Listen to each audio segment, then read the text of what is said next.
Delikadeza matud pa ang nagtukmod kung anong wala gayud nagapangilabot si Senador Bongo sa negosyo sa iyang mga paryente.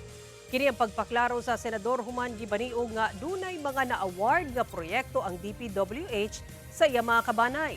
Nanawagan sab siya nga tumbukon kung kinsa ang mastermind ug ipriso laki pa mga nalambigit sa korupsyon sa gobyerno. Ani ang report ni Argil Relator.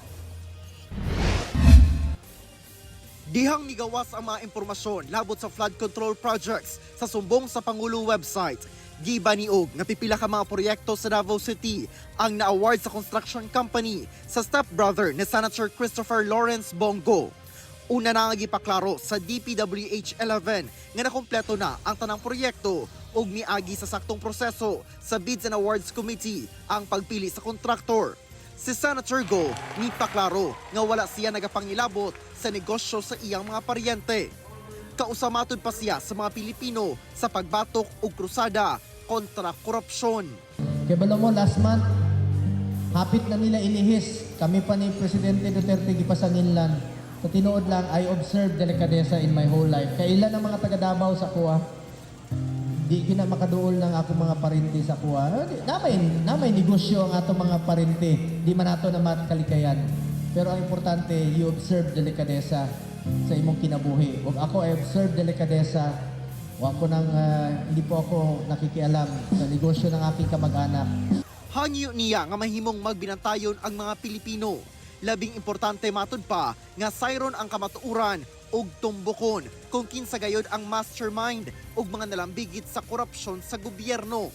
Yung pinaka-mastermind at lahat na may kasalanan. Sabi ko nga, managot ang dapat managot, ikulong ang mga kurakot, ikulong yung mga buhaya talaga. Just seek the truth, not the script. If there is any, kung meron mang script, wag po yun.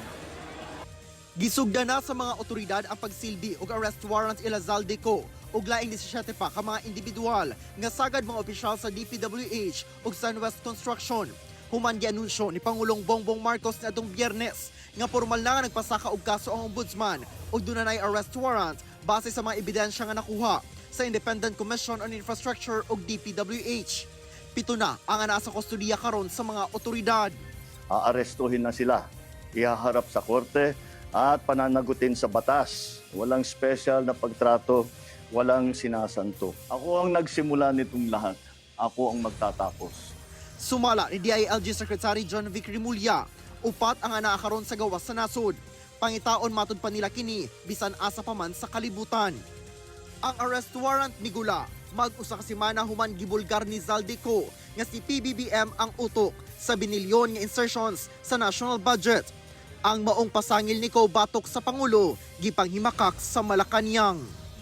Kauban si Melchor Awing sa kamera. Ako si Argil Relator. 1 Mindanao.